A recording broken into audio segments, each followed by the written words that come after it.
Just doing another little intro. Okay.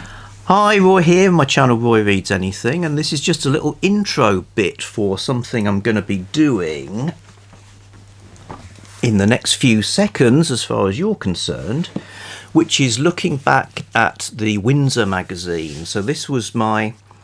I'm reading the issues of the Windsor magazine from December 1904 through all of 1905. In the months they were issued, so I've read December, so this is my January read, and I'll do that by pointing the camera properly at the pages rather than just sort of waving at you like this. So we'll give a proper exploration of the Windsor magazine January issue that features H. Rider Haggard's Ayesha, The Return of She. So we've got the second episode of The Return of She, mainly what I'll be talking about, and other stuff I found in here too. Okay, so it's 1905, we get our Windsor magazine, turn the pages, and we see a pretty neat pre-Raphaelite painting by J.M. Strudwick. We get a big article about art, the art of Mr. Britton Riviere, R.A.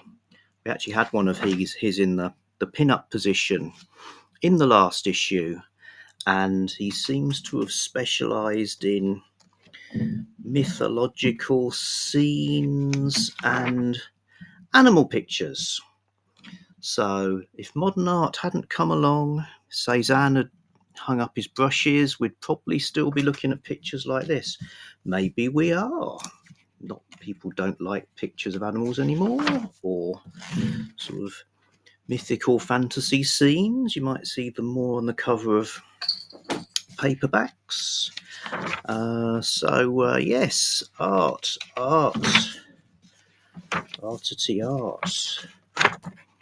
followed by a bit of fiction, Lady Angela's methods. Must admit I haven't read this one, so I don't know what her methods are, but do quite like these pen and ink drawings. There she is with her methods. And then we get Ayesha, The Return of She, chapter 3. So the first two chapters read last time in December, so this is the January issue. And what's happened so far is these two chaps, who were the ones in the original She novel who penetrated the lost civilization that was ruled by Ayesha, the eternal woman, and saw her apparently immolated in flames. Nasty. But she did say she'd come back. Bad way And to go. this is many years later, and they've spent 16 years wandering through the mountains trying to find her based on a dream. And it actually snowed today. I did think of trying to film this wandering about holding the book in one hand, but, you know, neighbours. But yeah, we don't want to get stoned off the street again. Well, they might not be ready for this strange mixture of adventure and mysticism. So a lot of this, it's about climbing mountains, avoiding things like avalanches, starvation, etc. But there's an overtone of mysticism. So the guys had reached a monastery where they've heard rumours of this, of a long-living ruler woman further on into the mountains. So they've decided, at great risk to themselves, to head off.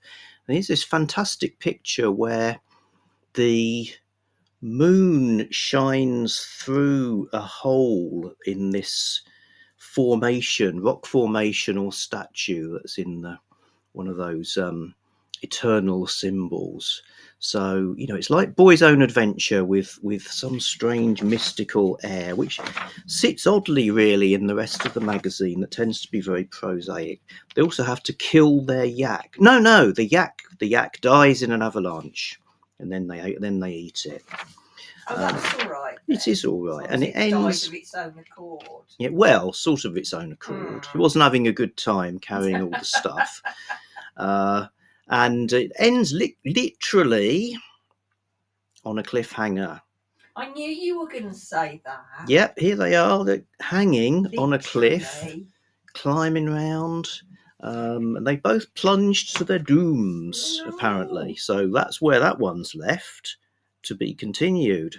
Then some great workers and their methods. These are famous authors being drawn in a slightly cartoony style in their writing process. All you writers out there, if you want to write like Victor Hugo, that's the kind of suit, moustache and stance you need. Ditto Jules Verne.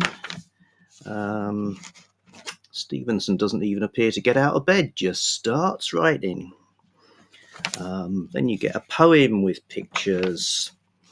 Another story, I read this one, Jason Orchard's Decision, a bit of a sentimental story about an old miser who apparently is going to give a load of money to his hometown, and a cub reporter is sent to find out if it's true.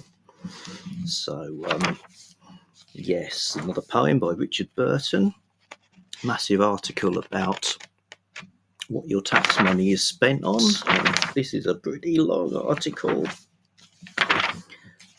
The Little Grey Lady, E. Phillips Oppenheim. I read that too. I've heard about Oppenheim, a very popular author of the time.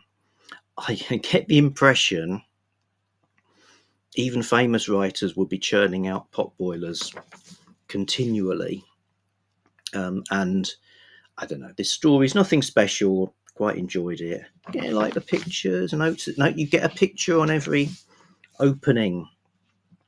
The other series, If Youth But Knew, that's a historical. This episode called The Roses of Trianon. Oh yeah, here's another factual article, Railway Companies as Road Carriers.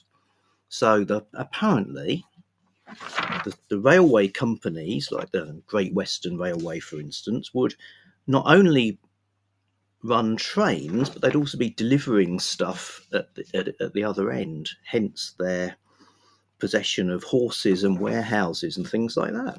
And an artist in cigar bands, kind of an upcycling article. So, cigar bands are quite colourful. And apparently some people would turn them into works of art. And it also, I was quite surprised by this, almost ever since postage stamps were invented, it has been a popular hobby with many people to decorate with used specimens of no value, plates, drinking glasses, pin trays, in short, all sorts of knickknacks, and some in their desire to create a novelty have even gone so far as to cover rooms with them instead of ordinary wallpaper. What? And plaster them over suites of furniture. Good heavens. I know. They had to make their own entertainment. Yeah. I guess you got more letters in those days, but I can imagine. Yeah, we papered this room. It took stamps, though, not 70 years. Not cigar bands. No. That's sort of die before. And cigar bands. Yeah, you'd be dead of all sorts of bad things before you'd got enough cigar bands. Then you get the kids page and the jokes page and a picture of a Pierrot, or is it Columbine? One of the two, saying Happy New Year, because this is the January issue. And that's it. That's what you got. Fun packed. Yeah, pretty good issue, I thought. Wondering what's happening to the guys. So I will bid you farewell.